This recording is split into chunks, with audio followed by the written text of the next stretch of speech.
আগের দিনে আমাদের ছেলেমেয়েরা বলতো যে চোরের মায়ের বড় গলা, চোর ছিল তারেক জিয়া, তার মায়ের বড় গলা ছিল। এখনকার দিনে আর চোরের মায়ের বড় গলা বলছে না, বাংলাদেশের স্মার্ট ছেলেমেয়েরা বলা শুরু করেছে চোরের মহাসচিবের বড় গলা। এই চোরের মহাসচিবের গলাকে আমাদেরকে স্তব্ধ করে দিতে হবে।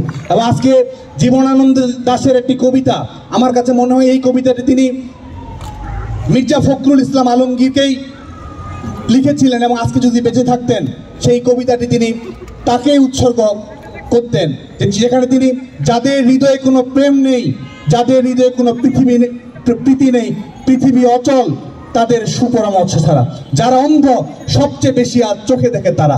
আজকে এই কবিতাটি তিনি সম্ভবত মির্জা ফখরুল ইসলাম আলমগীরকে নিয়েই লিখেছিলেন। আজকে তারা আমাদেরকে গণতন্ত্রের সবক দিচ্ছে। আমাদের জীবনকে আবার দুধ ভাত মনে করার চেষ্টা করা হচ্ছে। আবার ক্যাম্পাসগুলোতে আতঙ্ক ছড়িয়ে শিক্ষা প্রতিষ্ঠানে অনির্দিষ্টকালের ছুটির ঘন্টা বাজানোর জন্য বাইরে থেকে নির্দেশনা এসেছে, এখন তারা বাস্তবায়ন করার জন্য উঠে পড়ে লেগেছে। বাইরে থেকে নির্দেশনা এসেছে, সন্ত্রাসী কর্মকাণ্ড করবে, পুরস্কৃত করা হবে। সেই জন্য আজকে সন্ত্রাসী বাহিনী আজকে লেলিয়ে দেওয়ার চেষ্টা করা হচ্ছে শিক্ষা প্রতিষ্ঠানগুলোতে। আজকে আমরা লেখাপড়া করছি, আমরা চাই শেখ হাসিনার নেতৃত্বে আমরা স্মার্ট বাংলাদেশ গড়ে তুলবো, আমরা স্মার্ট জেনারেশন গড়ে তুলবো। আমরা সারাক্ষণ লাইব্রেরিতে থাকতে চাই, আমাদের হলের মধ্যে লেখাপড়া করতে চাই, লেখাপড়া শেষ করে ভালো মানের চাকরি পেতে চাই, বিসিএস এর প্রস্তুতি নিতে চাই। মাননীয় প্রধানমন্ত্রী বঙ্গবন্ধু দেশরত্ন শেখ হাসিনার সরকার আমাদের সামনে বেসরকারি খাত উন্মুক্ত করে দিয়েছেন, সেখানে আমরা প্রতিযোগিতায় যেতে চাই। আমাদের ছেলেমেয়েরা লেখাপড়া শেষ করে বিশ্বের সর্বাধুনিক শিক্ষা প্রতিষ্ঠানগুলোতে যাবে, লেখাপড়া করবে। আমাদের এখানে নতুন নতুন প্রতিষ্ঠান গড়ে তুলবে, নতুন নতুন কলকারখানা গড়ে তুলবে। আমাদের ছেলেমেয়েরা তো আজকে উজ্জীবিত রয়েছে স্মার্ট বাংলাদেশ গড়ার জন্য। আজকে আমাদের ছেলেমেয়েরা সামনের দিনে গোটা বাংলাদেশকে ওয়ার্ল্ড এডুকেশন র্যাঙ্কিংয়ে বাংলাদেশের শিক্ষা প্রতিষ্ঠানগুলো থাকবে, সেই লড়াইয়ে রয়েছে। আমাদের ছেলেমেয়েরা রোবোটিক্স প্রতিযোগিতায় গোটা বিশ্বের মধ্যে প্রতিযোগিতায় বিজয়ী হবে, ম্যাথ অলিম্পিয়াডে স্বর্ণ ছিনিয়ে আনবে। আমাদের ছেলেমেয়েরা তো আজকে তার জন্য প্রস্তুত রয়েছে। আজকে আমাদের বিদেশে যেন আমরা দক্ষ মানব সম্পদ পাঠাতে পারি, আমাদের আজকে মাননীয় প্রধানমন্ত্রী আমাদের যে সফট স্কিল ডেভেলপ করার সুযোগ আমাদেরকে দিয়েছেন। আমি মাদ্রাসায় পড়ি আর বাংলাদেশ প্রকৌশল বিশ্ববিদ্যালয়ে পড়ি। শেখ হাসিনা এমন সমতার বাংলাদেশ তৈরি করেছেন যেখানে আমাদের সবারই তথ্য প্রযুক্তিগত দক্ষতা থাকবে এবং আমরা সেই অনুযায়ী উদ্ভাবন করতে পারবো, চাকরির বাজারে প্রবেশ করতে পারবো। শুধুমাত্র চাকরি করব না, চাকরি দেওয়ার মতো শিক্ষা ব্যবস্থা আজকে মাননীয় প্রধানমন্ত্রী বঙ্গবন্ধু দেশরত্ন শেখ হাসিনা আজকে এখানে আমাদেরকে উপহার দিয়েছেন। আমরা বাংলাদেশের বিভিন্ন প্রান্ত থেকে এসেছি, বাংলাদেশের বিভিন্ন প্রান্ত থেকে আজকে হয়তো ফার্স্ট ইয়ারের সেকেন্ড ইয়ারের একটি ছেলে মেয়ে এখানে এসেছে।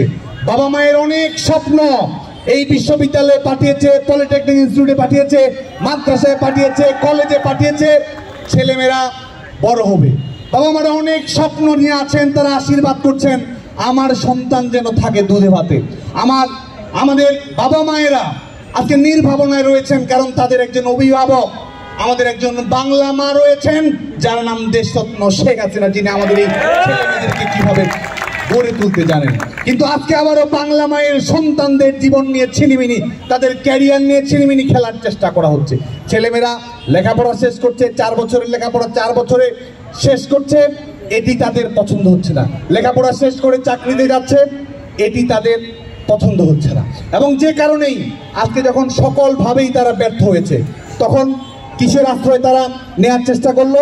ব্রিটিশ বিরোধী আন্দোলনের সময়ে কিংবা ব্রিটিশরা যখন এখানে উপনিবেশ গড়ে, কাশিমবাজার কুঠি যেমন ছিল, আজকে নয়াপল্টনে একটা কাশিমবাজার কুঠি করে বিদেশিরা ষড়যন্ত্র করে আবার জনগণের নেতা, বাংলাদেশের মানুষের আস্থার একমাত্র ঠিকানা, জনগণের বিশ্বাস্য প্রতিনিধি শেখ হাসিনাকে ক্ষমতা থেকে উৎখাত করার ষড়যন্ত্র করছে। যে কারণে এরা নির্বাচনে যেতে চায় না, যে কারণে এরা ভোটের প্রস্তুতি নিতে চায় না, কারণ এরা ভালো করেই জানে যে নির্বাচনে জয়ী হওয়ার সুযোগ আর এদের একমাত্র সুযোগও এদের নেই।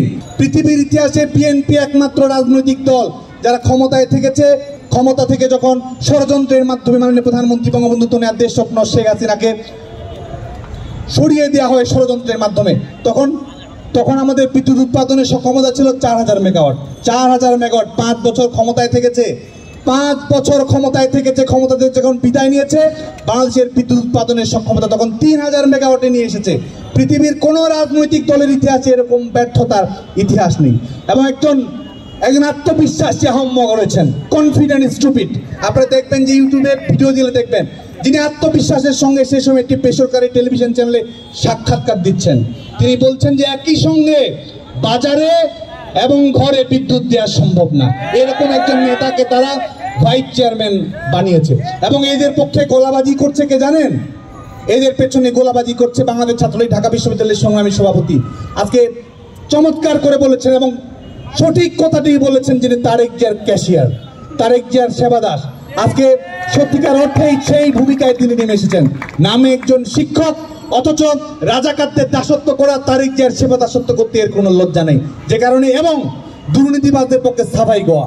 গোটা বাংলাদেশে, গোটা পৃথিবীতে দুর্নীতির বিরুদ্ধে আন্দোলন হচ্ছে, সুশাসন প্রতিষ্ঠা করার জন্য আন্দোলন হচ্ছে, অথচ তিনি মিস্টার 10%-এর পক্ষে থাকছেন। এটি কোনো এবং সিভিল সোসাইটি যাকে তারা তথাকথিত গ্রহণযোগ্য রাজনৈতিক নেতা হিসেবে উপস্থাপন করেন, তারা কি একবারও জানতে চান না যে দুর্নীতিবাজদের পক্ষে এভাবে সাফাই গাওয়া, রাজাকারদের পক্ষে এভাবে সাফাই গাওয়া এটি কোন মর্যাদার পরিচয় বহন করে? সংবাদ, ফিচার ও অনুষ্ঠানের জন্য ভিজিট করুন সংবাদ প্রকাশের ওয়েবসাইট এবং যুক্ত থাকুন ফেসবুক পেজ ও ইউটিউব চ্যানেলের সঙ্গে।